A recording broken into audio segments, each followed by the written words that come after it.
Napansin mo ba? Yung mga taong mukhang panatag, kalmado at buo sa sarili, sila rin madalas ang tahimik lang. Hindi maingay. Hindi palaging nagkukuwento tungkol sa ginagawa nila. Hindi rin palaging nagpo-post tungkol sa nararamdaman nila. Pero kahit tahimik sila, ramdam mo ang presensya nila, may lalim, may bigat, may respeto. Hindi nila kailangang ipagsigawan ang kanilang halaga. Nakikita at nararamdaman mo ito. Ngayon kasi, normal na ang i-share ang bawat detalye ng buhay online. Lahat gusto ng atensyon, lahat may opinyon, lahat may update. Pero may karunungan sa pananahimik at may kapangyarihan sa mga taong marunong manahimik. Hindi lahat ng alam mo, kailangan mong sabihin. Hindi lahat ng nararamdaman mo, kailangan mong ilabas. At lalong hindi lahat ng nangyayari sa iyo, kailangan mong i-post. Sabi ng mga Stoic, ang tunay na lakas hindi maingay, tahimik pero matatag, kalma pero buo. Minsan, mas malakas pa ang pananahimik kaysa sa mahabang paliwanag. Dahil ang katahimikan, hindi kahinaan. Ito'y tanda ng disiplina, karunungan at respeto sa sarili. Hindi ito tungkol sa pagtatago ng totoo, kundi tungkol sa pili at tamang panahon.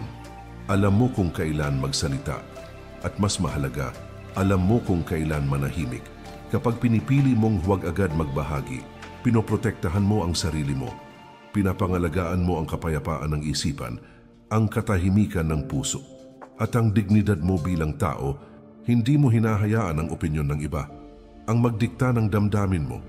Sa video na to, pag-uusapan natin ang 8 bagay na mas mabuting hindi mo basta-basta ibinabahagi. Mga aral mula sa Stoic philosophy na makakatulong sa iyo para mapanatili ang respeto sa sarili at ang tahimik pero matibay na inner peace.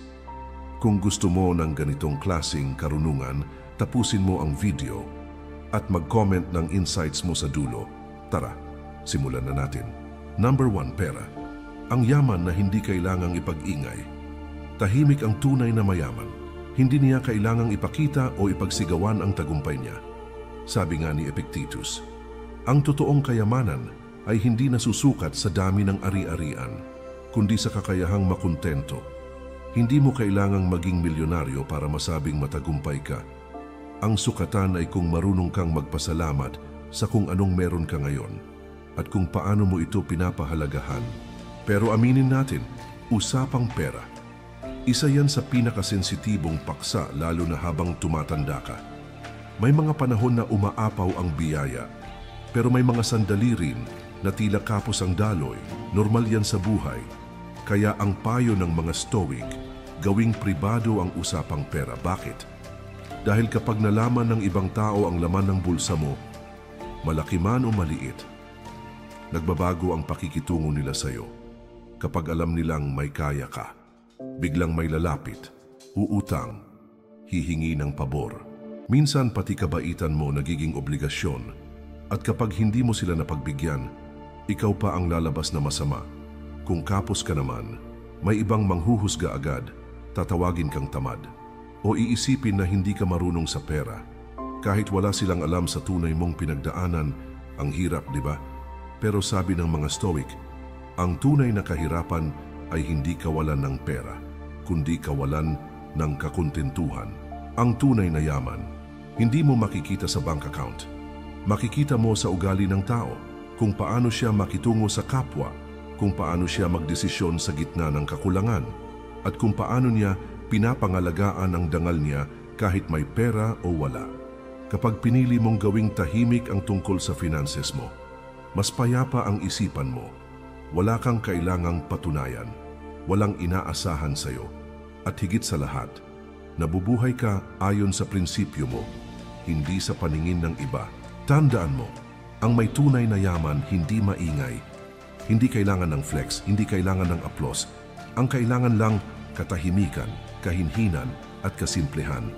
Kaya kung may ipon ka o nagsisimula ka palang muli, wala kang kailangang ipaliwanag. Hindi mo kailangang sabihin, ito lang ang meron ako.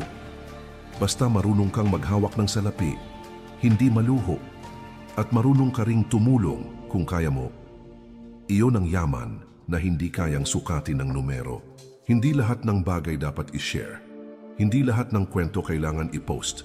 Hindi lahat ng tagumpay kailangan i-anunsyo. Ang kayamanang tahimik ay yaman din. Yung wala kang kaaway, wala kang kainggitan, at ang bawat araw ay ginugugol mo sa kapayapaan. Sa ganitong paraan, doon mo tunay na mararamdaman na ikaw ay talagang mayaman sa puso, sa isip at sa pananaw. Number 2, edad. Higit pa sa isang numero, kapag narinig natin ang salitang edad, madalas simple lang ang dating. Isang numero, isang impormasyon. Pero kung iisipin mong mabuti, mas malalim ang ibig sabihin nito. Sabi ni Marcus Aurelius, ang kamatayan ay laging nasa tabi natin. Hindi natin alam kung kailan ito darating. Kaya habang narito pa tayo, gamitin natin ang katotohanan iyon bilang gabay kung paano tayo magsalita, kumilos at mag-isip kapag may bagong kakilala. Karaniwan ang tanong, ilang taon ka na? Parang simpleng usapan lang. Pero minsan, dito na nagsisimula ang paglalagay ng label. Mula sa numerong iyon, may bigla ang inaasahan o paghuhusga. Lampas 50, agad iniisip ng ilan, mahina na, laos na, tapos na, wala pa mang ginagawa, parang hinuhusgahan na ang kapasidad mo. Ito ang tinatawag na ageism. Isang tahimik pero mapanirang uri ng panghuhusga. Hindi lahat ay intentional, pero ramdam mo kapag nangyayari. May mga payong ibinibigay kahit hindi mo hinihingi. May mga agam-agam tungkol sa kaya mong gawin. At minsan, kahit kaya mo pa, parang pinagdududahan ka, pero sa paningin ng mga Stoic, ang tunay na halaga ng isang tao hindi nasusukat sa taon ng kanyang buhay, kundi sa lalim ng kanyang pamumuhay. Sabi ni Seneca, madalas nating sinasabing maikli ang buhay, pero tayo rin ang paulit-ulit na nagpapaksaya ng oras. Ang isyu ay hindi gaano kahaba ang buhay mo, kundi kung gaano ka kahusay mabuhay habang narito ka. Kaya kung minsan pinipili mong huwag banggitin ang edad mo, hindi dahil sa pag-iwas, kundi dahil alam mong may mga taong nakatingin lang sa numero at hindi sa pagkatao mo. At gusto mong makilala ka, hindi bilang isang taon ng kapanganakan, kundi bilang isang taong may malawak na karanasan, may kabutihang loob at may karunungang hindi matutumbasan ng edad. Hindi natin hawak kung hanggang kailan tayo mabubuhay, pero nasa atin ang desisyong paano natin gugugulin ang bawat araw. Araw-araw may pagkakataon kang magmahal, matuto, magpatawad at mag-iwan ng mabuting bakas sa mundo. Kaya sa susunod na may magtanong, ilang taon ka na? Ngumiti ka lang dahil alam mong ang edad, isang maliit na bahagi lang yan ng kabuuan mo. At ang tunay na sukatan ng buhay, hindi kung ilang taon ka na, kundi kung paano ka naging buhay sa panahong meron ka. At ang pagpiling manahimik minsan ay hindi pagtatago, kundi pagpapakita ng katalinuhan. Pinipili mong panatilihin ang respeto sa sarili at ang kapayapaan ng iyong isipan. Number 3, sexualidad. Ang intimacy ay sagrado, hindi pampublikong paandar. Sabi ni Marcus Aurelius, ang uri ng iniisip mo, siya ring uri ng buhay na tinatahak mo. At sa usaping pag-ibig, lalo na ang pagiging malapit, pisikal man o emosyonal, ang klaseng iniisip natin tungkol dito ay siyang humuhubog sa kung paano natin ito pinapahalagahan. Pero sa panahon ngayon, ang mga bagay na dapat pribado ay madalas ipinapaskil na parang pa-contest kung gaano ka-sweet, kung kailan kayo nag-away, kung sino ang may mali. Ang intimacy, isang salita na nangangahulugang pagiging malapit ng loob. Pagtitiwala, paghubad ng sarili sa harap ng taong minamahal, ay naging simpleng kwento na lang sa group chat, caption sa post o chismis sa inuman. Ayon sa mga Stoic, ang tunay na kalaliman ng relasyon ay hindi sinisigaw.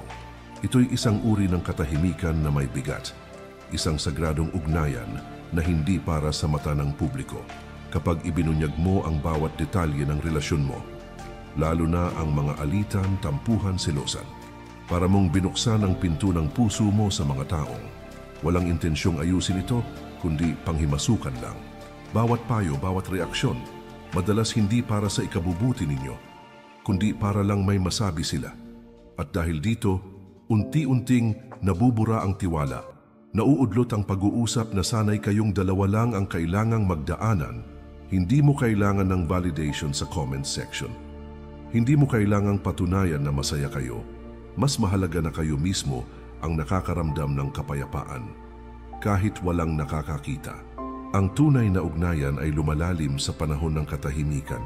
Hindi ito nasusukat sa romantic gestures na ipinopost, kundi sa pagtitimpi, sa respeto, at sa mga panahong pinipiling manatili, kahit walang kasiguraduhan, at oo, kahit lumampas ka na sa 50 taon. May lugar pa rin ang paglalambingan, ang yakap na mahigpit, ang halik na totoo. Dahil ang intimacy ay hindi tungkol sa edad, ito'y tungkol sa lalim ng damdamin at sa tibay ng samahan sa kabila ng mga pinagdaanan.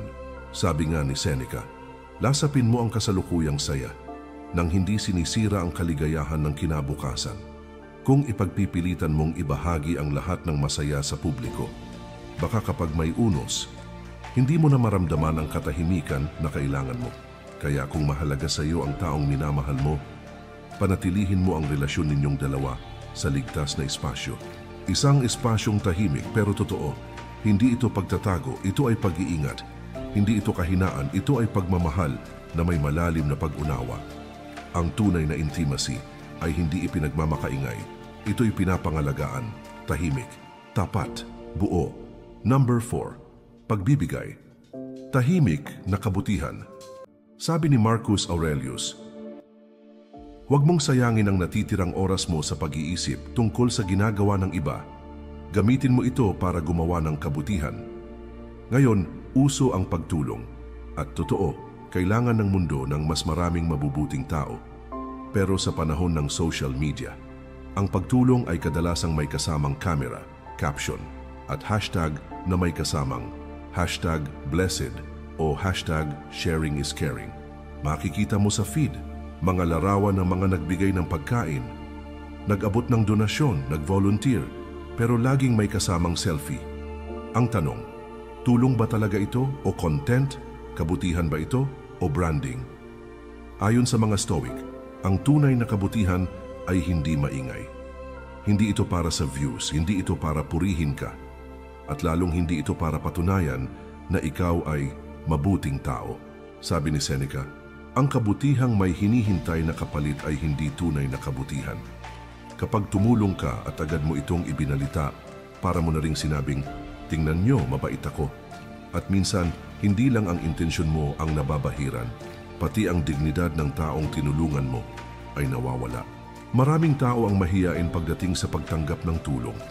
Takot silang malaman ng iba, ayaw nilang kaawaan, at ang pinakamabigat, ayaw nilang gawing kwento ang paghihirap nila. Pero kung kaya mong tumulong ng tahimik, ibig sabihin, totoo ang layunin mo. Walang papuri, walang aplos. Pero may respeto, may malasakit, may dignidad. Minsan, ang pinakamagandang tulong ay yung hindi mo binilang, hindi mo kinuwento, at hindi mo nilagyan ng caption. Hindi mo kailangang sabihing mabuti kang tao. Hayaan mong ang kilos mo ang magsalita, at kung hindi man ito mapansin, ay ayos lang. Dahil ang kabutihang galing sa puso ay hindi naghahanap ng pansin. Kapag tumulong ka sa kapwa ng buong puso at tahimik, para mo na ring binigyan ng sarili mo ng kapayapaan na hindi kayang ibigay ng likes. Sa tahimik na kabutihan, nandoon ang tunay na dangal, nandoon ang purong puso na walang bahid ng yabang.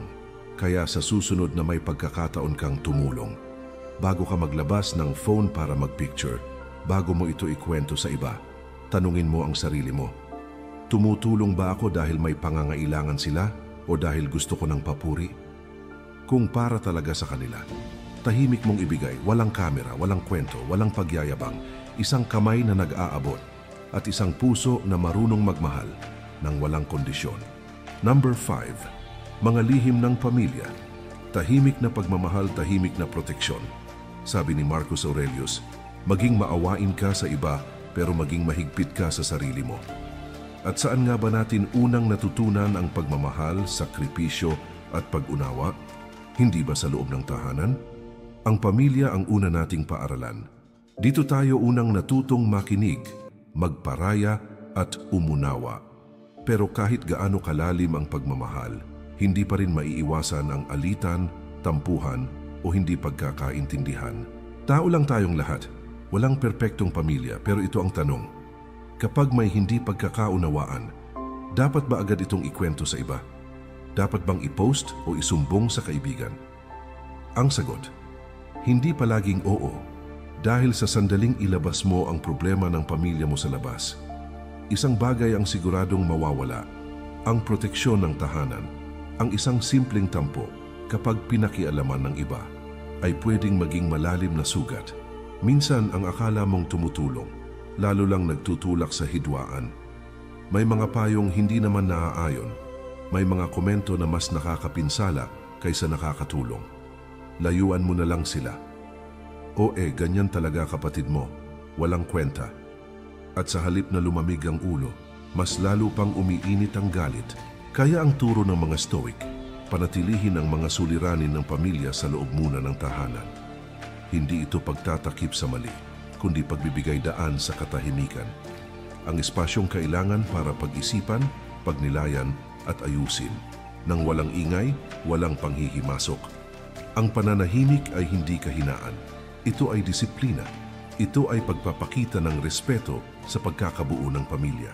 Tulad ng isang bahay, kapag may bitak sa pader o tagas sa bubong, hindi mo agad isinisigaw sa buong barangay. Inaayos mo ito sa loob, tahimik, kasama ang mga taong may malasakit.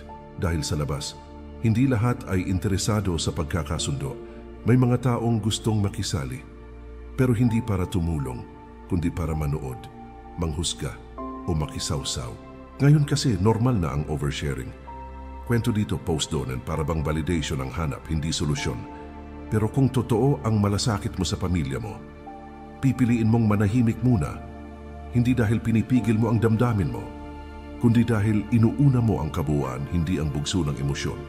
Ang tiwala sa loob ng pamilya ay kayamanang mahirap buuin, pero madaling masira kapag ipinagkalat sa iba ang bawat pagkukulang. Kaya sa gitna ng problema, maging matatag, maging mapagpigil, maging mapanuri kung kanino ka magsasabi. Kung kailangan mo talagang magsabi, at higit sa lahat, alagaan mo ang tahanan mo. Dahil sa oras ng tunay na pangangailangan, hindi ang mga nakikinig sa kwento mo ang tutulong sa'yo. Ang pamilya mo pa rin ang uunahin kang buhatin. Sabi ng mga Stoic, may mga bagay na mas mainam manatili sa katahimikan at sa usaping pamilya. Ang pananahimik ay isa sa pinakamatapat na anyo ng pagmamahal. Number 6, kalusugan. Hindi ka tinatawag ng sakit mo, sabi ni Seneca. Minsan, sapat ng katapangan ang magising at mamuhay muli sa araw na ito. Lalong totoo yan kapag dumarating na ang edad, kasama ng mga pagbabago sa katawan, pananakit dito, pagbagal doon, at ang unti-unting pag-a-adjust sa mga dating kayang-kaya. May mga araw na kailangan mong uminom ng gamot, magpa-check up, umiwas sa paborito mong pagkain, at tanggapin na may mga bagay na hindi na tulad ng dati. Pero tandaan mo, hindi ikaw ang sakit mo. Hindi mo kailangang hayaan na ang iniinda mo ang maging sentro ng pagkatao mo.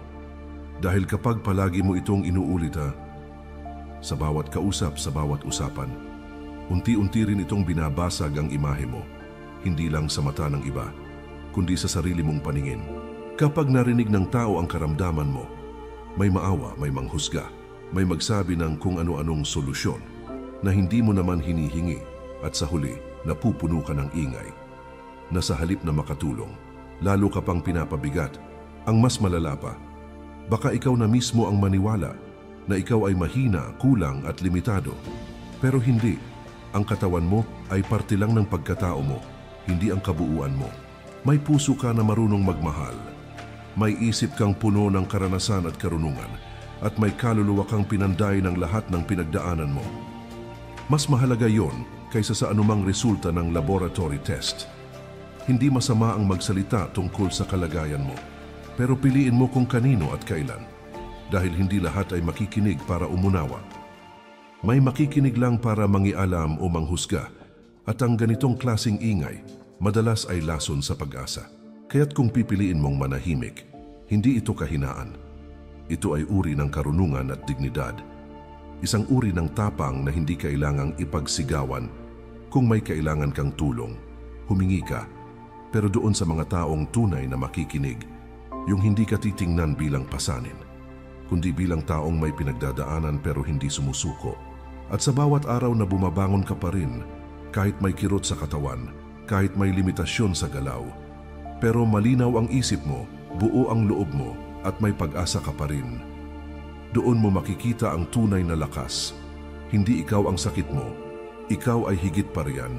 At sa bawat tahimik mong laban, doon ka nagiging inspirasyon. Hindi dahil sa iniinda mo, kundi dahil pinipili mong magpatuloy. Number 7, mga insulto o panlalait. Bitawan muna, sabi ni Epictetus, ikaw ang may kontrol sa isip mo, hindi sa mga bagay na nangyayari sa paligid mo. At sa sandaling maunawaan mo yan, doon mo mararamdaman ang tunay na lakas. Sa buhay, hindi maiiwasan ang masasakit na salita. May mga taong maninira sa iyo kahit wala kang ginagawang masama. May manlalait, may maninira, may magpaparinig, at may magsasabi ng kung ano-anong bagay na kayang sirain ang araw mo. O mas masahol pa, sirain ang pananaw mo sa sarili mo. Masakit. Oh, sobrang sakit. Pero minsan, mas masakit hindi dahil sa sinabi nila, kundi dahil paulit-ulit mo itong iniisip. Bawat salita, inuukit mo sa loob mo. Binabalikan mo bago matulog, pagkagising, habang naglalakad mag-isa. At sa bawat pagbalik ng alaala, parang inuulit nila ang pananakit. Kahit wala na sila, dala mo pa rin ang sakit. Pero ang sabi ng Stoic philosophy, hindi mo kontrolado ang sinasabi ng ibang tao, pero kontrolado mo kung paano mo ito tatanggapin. Ikaw ang may desisyon kung magagalit ka, magtatampo ka, aaway ka, o pipiliin mong manahimik at magpatuloy. Madaling sabihin, mahirap gawin, lalo na kung ang nanakit ay taong malapit sa iyo. Kaibigan, kamag-anak, o taong pinagkatiwalaan mo. Pero tandaan mo, ang tunay na lakas ay hindi nasa pagsigaw, hindi sa panunumbat, at lalong hindi sa pagganti. Ang tunay na lakas ay nasa katahimikan, nasa kakayahang magpatawad at bitawan ng bigat kahit walang sorry, kahit walang paliwanag. Dahil ang pagpapatawad, hindi nangangahulugang tama ang ginawa nila. Ibig sabihin lang, ayaw mo nang dalhin ang lason sa puso mo. Pagod ka na. Gusto mo na ng kapayapaan. At hindi mo kailangang ikwento ang lahat ng sakit mo. Dahil habang kinukwento mo ito sa iba, lalo mo lang binubuhay ang sugat. Lalo kang nahihirapan. Lalo kang nabibitag sa nakaraan. Pero kapag natutunan mong manahimik at hindi na paulit-ulit isipin ang panlalait, ang panghuhusga, ang pananakit, doon mo mararamdaman ang totoong kalayaan. Tandaan mo ito, ang galit ay parang sako ng bato. Habang bitbit mo ito, ikaw ang napapagod, ikaw ang lumuluhod sa bigat nito. Pero kapag binitawan mo na, doon mo lang mararamdaman ang gaan at ginhawa. Kaya kung may mga taong nanakit sa iyo, pinahiya ka, nilait ka, siniraan ka sa harap o sa likod mo, bitawan mo na. Huwag mong hayaan silang mamuhay sa isipan mo ng libre. Hindi mo kailangang gumanti para manalo. Hayaan mong ang katahimikan mo ang sagot. Hayaan mong ang pagbangon mo ang maging sagot. Hayaan mong ang kapayapaan mo ang maging tagumpay. Dahil sa huli, ang tunay na panalo ay hindi ang nakakaganti, kundi ang nakakalaya. Number 8. Karangalan. Hindi kailangang isigaw, sabi ni Epictetus. Hindi ang nangyayari sa iyo ang mahalaga, kundi kung paano ka tumugon dito. Ang karangalan ay isa sa pinakamahalagang yaman na maaaring taglayin ng isang tao. Hindi ito nasusukat sa dami ng papuri. Hindi rin ito nabibili. At higit sa lahat, hindi ito kailangang isigaw. Kung talagang nirerespeto ka ng mga tao, hindi mo kailangang ipaalala sa kanila ang mga nagawa mo. Makikita nila ito sa kilos mo, sa mga salita mong may bigat, at sa tahimik mong paninindigan. Kapag walang ibang tumatayo, habang tayo'y tumatanda, natural lang na gusto nating malaman ng iba kung gaano karaming sakripisyo ang dinaanan natin, kung gaano tayo nagsikap para sa pamilya, kung anong tagumpay ang naabot sa trabaho, negosyo o buhay. At totoo naman, dapat mong ipagmalaki ang pinaghirapan mo. Pero sabi ng mga Stoic, mas malalim ang karangalan kapag tahimik mo itong dala. Dahil kapag masyado mong ipinagyayabang ang sarili mo, minsan ang dating sa iba ay hindi inspirasyon, kundi pagyayabang. At sa bawat yabang may kaakibat na inggit, panghuhusga at pagdududa. Kaya imbes na hangaan ka, minsan binabatikos ka pa, hindi dahil wala kang nagawa, kundi dahil masyado mong ipinilit na makita nila ito. Pero ang tunay na karangalan, hindi kailangang ipilit. Dumarating ito ng kusa kapag naninindigan ka sa tama, kahit walang nakakakita, kapag marunong kang magpakumbaba, kahit maraming rason para magyabang, doon ka mas nirerespeto. Sabi nga ng mga Stoic, ang tunay na kapayapaan ay hindi galing sa palakpak ng iba, kundi sa tahimik na kumpiyansa na alam mong tama ang ginagawa mo. At kapag alam mong may dangal kang taglay, hindi mo na kailangan ng kumpirmasyon. Hindi mo kailangang i-post ang bawat tagumpay, ikwento ang bawat award, o ipakita ang bawat medalya. Ang problema kasi sa palaging pagyayabang ay para kang nilulunod sa sarili mong imahe, para bang hindi ka na pwedeng magkamali. Dahil baka masira ang perpektong kwento mo. Pero sa totoo lang, ang tunay na karangalan ay hindi perpekto. Mas lalo itong tumitibay kapag marunong kang tumanggap ng pagkukulang, humingi ng tawad at bumangon muli dahil ang dangal ay hindi lang nasa taas. Nasa paraan din ng pag-akyat muli kapag nadapa ka. Kaya kung talagang gusto mong igalang ka, huwag mong i-post ang sarili mong kabutihan. Hayaan mong ang kilos mo ang magsalita. Dahil minsan, isang tahimik na pagtulong, isang desisyong manatili sa prinsipyo mo, o isang simpleng pasensya na, ang mas mabigat kaysa sa kahit anong papuri. Sa huli, ang pinakamarangal na tao ay hindi ang pinakamalakas ang boses, kundi yung tahimik na gumagawa ng tama. Araw-araw, kahit walang nakakakita, ang karangalan ay hindi dekorasyong isinusuot, ito ay ugali na isinasabuhay. At kapag dala mo ito ng buong puso, hindi mo kailangang ipagsigawan. Mararamdaman ito ng mundo kahit hindi mo sabihin. Tahimik na lakas. Ang paalala ng Stoic philosophy. Sa panahon ngayon, halos lahat gustong magsalita, gustong mag-post, mag-share, ipakita ang bawat galaw ng buhay nila sa publiko. Parang naging sukatan na ng halaga. Ang dami ng likes, views at comments. Pero tandaan mo ito. Ang pananahimik ay hindi kahinaan, ito ay kapangyarihan. Kapangyarihang piliin kung kailan ka magsasalita. At kung kailan mas makapangyarihan ang manahimik, kapag marunong kang manahimik, napoprotektahan mo ang sarili mo, napapanatili mo ang respeto sa sarili, ang dignidad at ang katahimikan ng iyong isipan. Hindi mo kailangang ipagsigawan. Lahat ng alam mo, lahat ng nararamdaman mo, lahat ng nagawa mo, dahil minsan, ang mga bagay na tahimik lang, yun ang may pinakamatinding bigat. Yun ang may tunay na lalim. Yun ang may dangal. Kung sa tingin mo ay may natutunan ka, mula sa Stoic teachings na napag-usapan natin ngayon, mag-comment ka ng natuto ako. At kung meron kang ibang pananaw o hindi ka sang-ayon sa ilang punto, mag-comment ka lang at babasahin ko ito. Bukas ang isip namin sa iba't ibang pananaw. Gusto pa rin naming marinig ang iniisip mo. At syempre, huwag mong kalimutang i-like, i-share at mag-subscribe para sa mas marami pang aral na makakatulong sa araw-araw mong buhay mula sa karunungan ng mga Stoic. Bago tayo magtapos, isang simpleng paalala. Ang tunay na lakas ay hindi maingay. Ito'y tahimik na paninindigan na nanggagaling sa loob. Salamat sa panunood. Manatiling kalmado, manatiling matalino, at patuloy na mabuhay. Nang may katahimikan, may dangal, at may karunungan. Kita-kits sa susunod na video.